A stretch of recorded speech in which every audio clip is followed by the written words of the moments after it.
You are desperate indeed.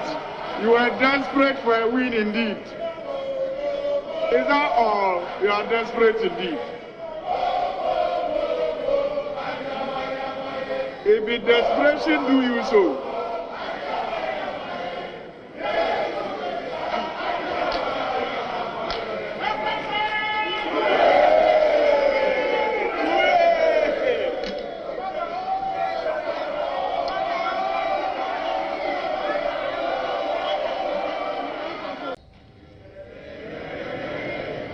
Mr. Speaker, you have also particularly referred to the nature and character of this parliament. The Ghanaian people, in the outcome of 2020 presidential and parliamentary election, as far as parliament is concerned, produced an inevitable outcome of no majority in parliament. 137 MPP, 137 NDC. Understandably, I'm informed that the distinguished member for Fomina has decided to do business with the MPP. Doing business, in my view, does not represent joining a political party, and I say so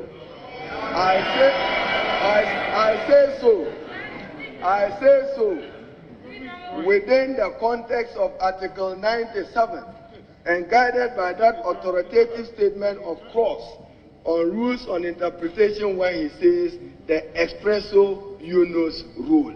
Independent is independent and political party is political party. But Mr. Speaker,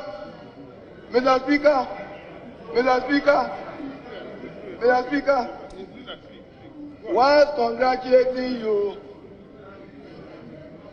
the Honorable Osei Mensah in the 7th Parliament had it easy because he had comfort of numbers. This time he does not. And he cannot procure nor add to it other than a cooperation and support from the member for Fomina, nothing more. So, Mr. Speaker, what he must understand, this site, however we are referred to, you will need us going forward. I didn't even reference portions of the Constitution, but any of you can read Article 11, 268, 174. It requires 2/3 majority. You don't have that. You will need us going forward. That is why you must tolerate and respect us no matter what. Going forward, the Constitution, I can mention 10 more. Mr. Speaker, I conclude on that note. I have said this because I know my colleague is very experienced lawmaker, that this parliament, cooperation and consensus is compelling and an imperative. Did you want the obvious? Mr. Speaker, on matters relating to whoever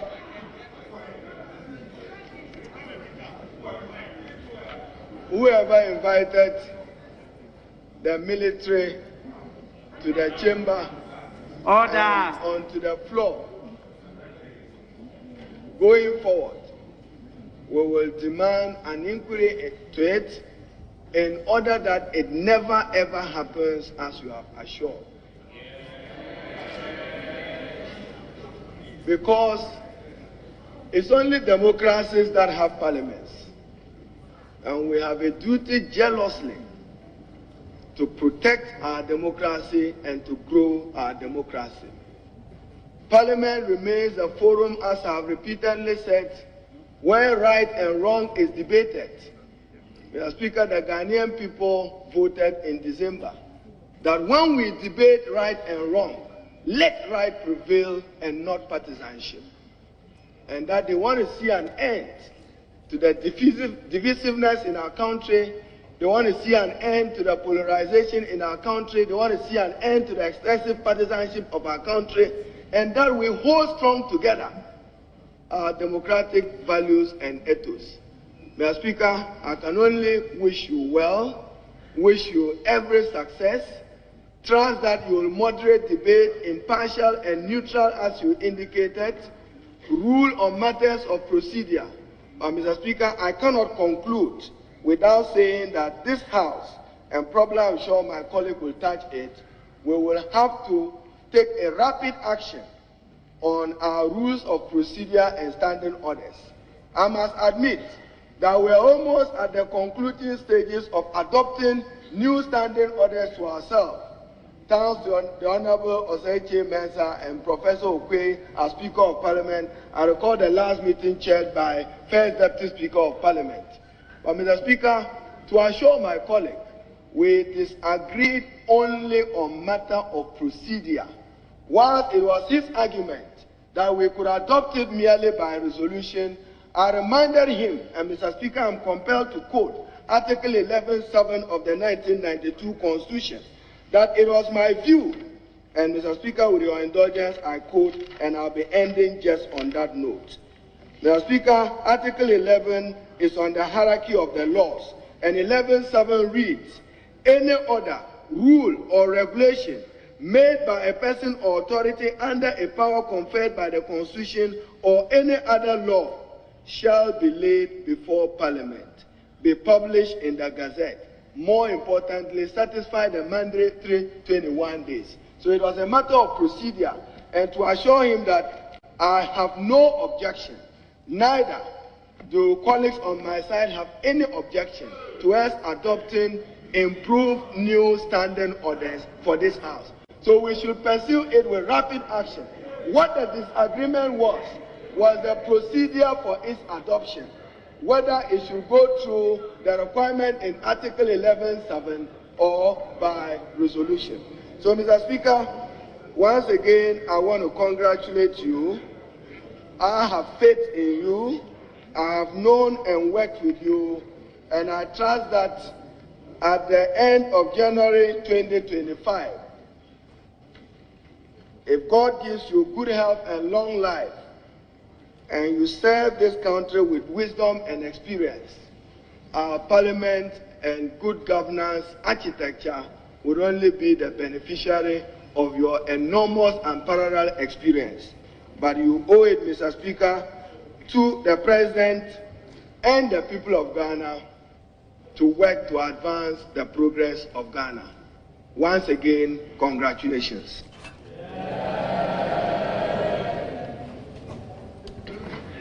May we now listen to the Honorable Member for Swame, the Honorable Oseche Mensah Bonsu.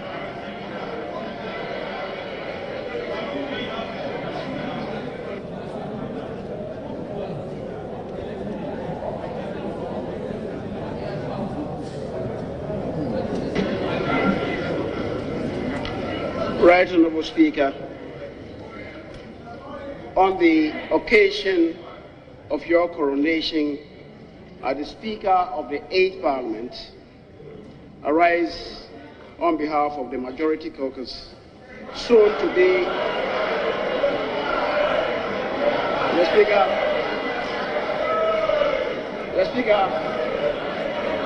soon to be declared. Honorable members, order. And on my part, to express our congratulations. Honorable members,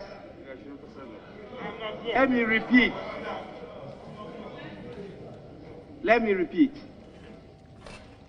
The ability to catch the eye of the Speaker includes good behavior.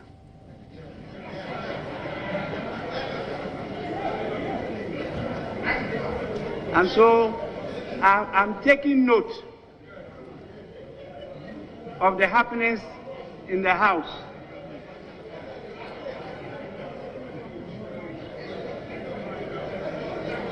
We will soon, the House will soon be broadcast live, and your families, your kings, your children will all be observing you on the floor. And then we will see whether you continue not to exhibit parliamentary behavior. So, honorable members, let's listen to the honorable member for Swami in silence. The Speaker, Right Honorable Speaker, as I began by indicating, on the occasion of your coronation as the Speaker of the 8th Parliament, I rise on behalf of the caucus that is soon to be declared as the majority caucus. Yeah. And on my own part, to express our congratulations to you. Right Honorable Speaker, for 28 continuous years of your adult life, you have rendered service as a member of Parliament to this country. You hold a record that is going to be extremely difficult to break. 28 years, continuous years of good service to this country. Mr. Speaker, I know that some members who began with you got their stay in this house truncated. They have recycled themselves.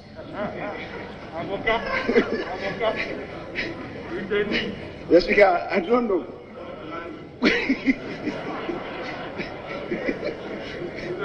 I do not know whether they will have the good fortune to match your record, much more to break that record. Mr. Speaker, you are not one of the members of Parliament who have just walked through Parliament for all these years.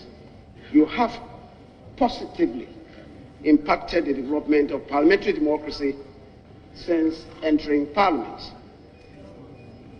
From your days as chairman of the Constitutional, Legal and Parliamentary Affairs Committee, through your position as the minority leader for 8 years, majority leader for a total of 4 years, Minister of State for 2 ministries, and second Deputy Speaker in the 7th Parliament. And now, by the mighty hand of divine providence, to experience a second transmogrification in your life. Speaker, I am still a human being. It is most unfortunate, as you yourself related to, that the processes leading to your ascension to the high office of the 3rd citizen of this country were characterized by unfortunate, regrettable, and indeed reprehensible incidents. This House must work together to ensure that these unfortunate events do not recur in any form or shape, and these events, Speaker, and conduct must not be accorded space for any further procreation. It is my considered opinion, Mr. Speaker, that this House must move swiftly to resolve to overcome this initial misstep and focus on partnering government to develop the country in unity and tranquility, and indeed secure for ourselves and posterity the blessings of liberty, equality of opportunity, and prosperity as contained in the preamble of the 1992 Constitution. Mr. Speaker, the closeness of the numbers of the caucuses imposes an obligation to deepen consultation in our pursuit of good democratic governance that is foundationed on probity and accountability. Speaker, on behalf of the caucus that I lead, I assure you, Mr. Speaker, of our commitment in honesty and sincerity to work diligently with you to realize the policy objectives contained in the directive principles of state policy, in particular, the realization of basic human rights, a healthy economy, the right to work, the right to good health care, and the right to education. The Ghanaian people deserve nothing less. Let me also congratulate your two deputy speakers on their election as your first and second deputies. I believe that together this Parliament can and indeed must set new standards in our national development agenda. I also would afford myself the opportunity to congratulate all honorable members, continuing and new entrants, who on 7th of January were sworn in as members of the 8th Parliament.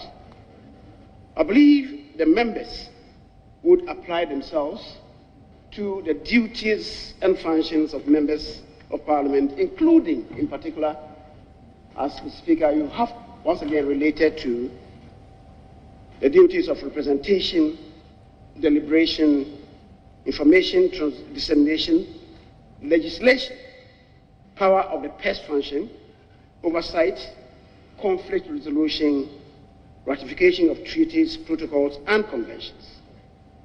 The Speaker, I believe members will come to appreciate that members of Parliament are not agents of development. Accordingly, many of the members of Parliament herein assembled may have to go back and edit the messages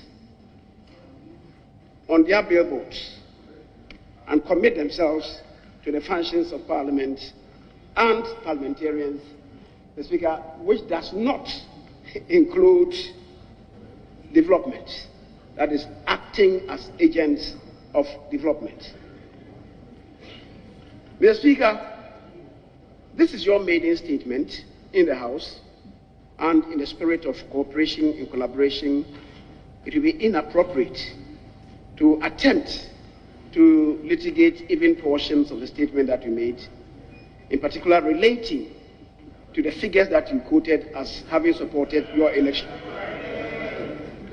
The Speaker, with respect to the Chair, I may disagree with that. However, as I said, in the spirit of providing ourselves a new beginning, I wouldn't want to further comment on that, even though, as I've said, I disagree with the figures that you have quoted. Mr. Speaker,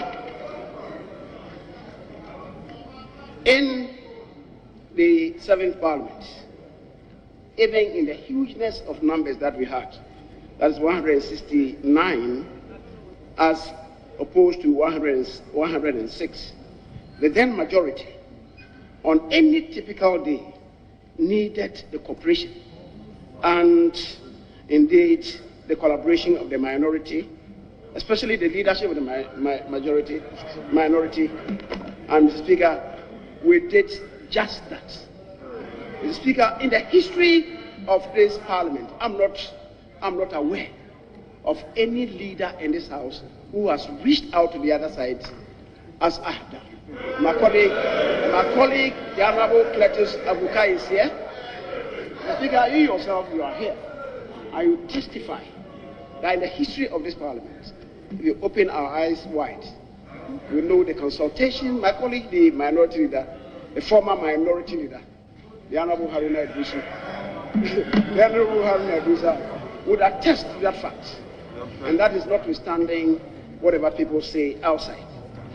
The Speaker, the caucus that I lead, and indeed the leader for the member for Fomena, is not oblivious of the constitutional provision relating to his doing business with the MPP caucus. And that is why, Mr. Speaker, he was very careful in his choice of words. Mr. Speaker, it doesn't amount to crossing carpet, what he has done, but doing business with the MPP caucus, understandably gave the MPP caucus one more additional seat in the conduct of business in this House. Mr. Speaker, and therefore we would, without any equivocation, constitute the majority caucus in this House. Mr. Speaker, I agree with the minority leader on this issue about the approval of the new standing orders. Mr. Speaker, I was clear in my mind what we ought to do. And indeed, all the processes that we have adopted in approving standing orders in this House, beginning in 1983, never came to be subjected to Article 11, sub 7 of the Constitution. And Mr. Speaker, it was for a good reason. It was for a good reason. It's the reason why all the standing orders were approved by motion in plenary. Mr. Speaker, if we have to go that route and apply ourselves to that vehicle, we may have problems. And the reason is this. That route quoted by my colleague would suggest to us that there must be a parent act from which would ensue regulations, instruments, and orders. The Speaker, that parent act of 1965 has no provision for the introduction of standing orders. It would then mean that if you have to go that route, Mr. Speaker, we may have to go and amend that parent act. And I thought that if we applied ourselves to the process that we had done, that would even shorten the route for us. Mr. Speaker, I believe if we apply ourselves to that route, within 2 weeks maximum, we should be able to adopt these new standing orders. And if members insist that we should go that route of Article 11.7, the Speaker will run into turbulence. And that is why I have always advised that we need really to apply ourselves to a motion so that we circumvent the process as has always been done, and then we move forward to adopt the new standing orders, which in my view, the Speaker, would reposition Parliament in the conduct of business in this House. I have no inhibitions as to the direction to go in this regard. Mr. Speaker, once again, this is the time to congratulate you. And once again, I congratulate you, your deputies, on your elevation, and as well wish all members, because we are all beginning a new term, a good and healthy stay in this Parliament. Mr. Speaker, I thank you most enormously for this space accorded me. Once again, I thank you very much.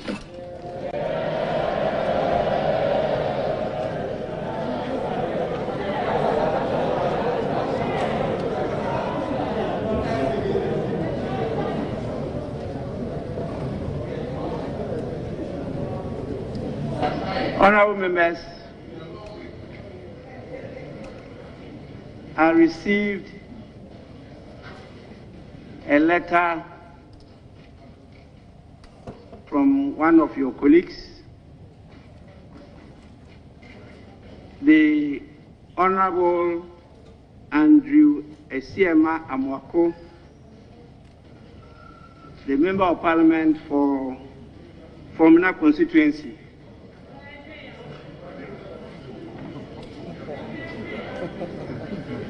The member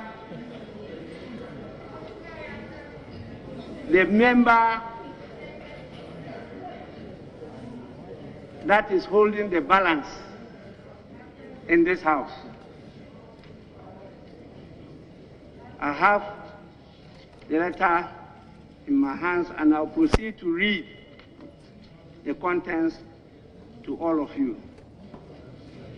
The letter emanates from his office and is dated 13th January 2021. The Right Honorable Speaker, Office of Parliament, Osu, Accra. Dear Sir, declaration to do business with the MPP caucus.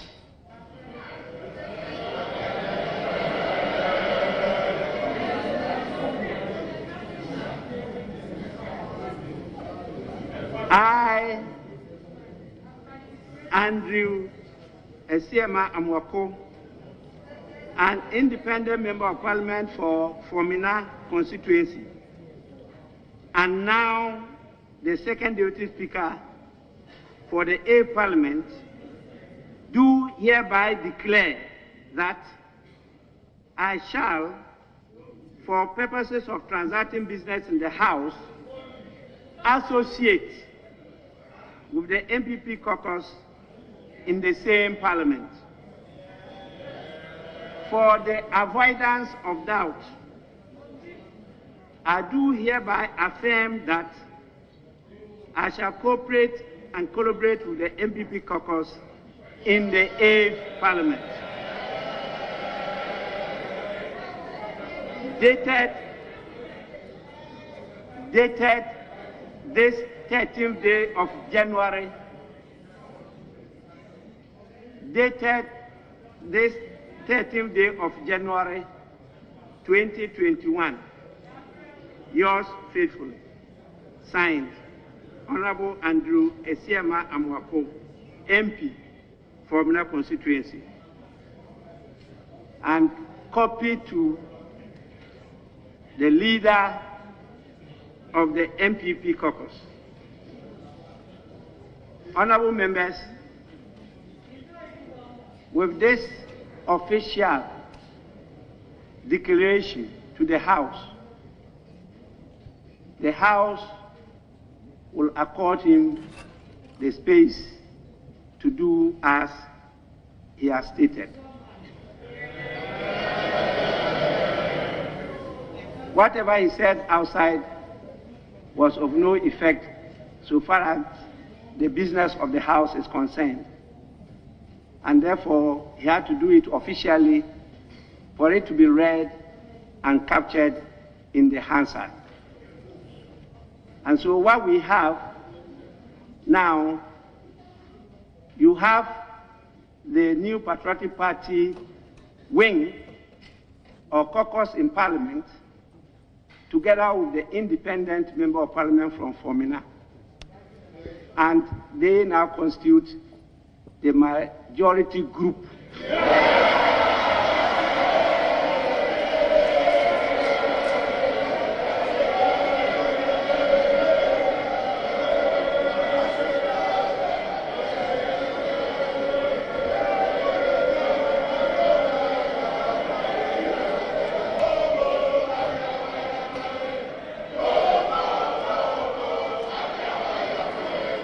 You are desperate indeed. You are desperate for a win indeed. Is that all? You are desperate indeed. If the desperation do you so,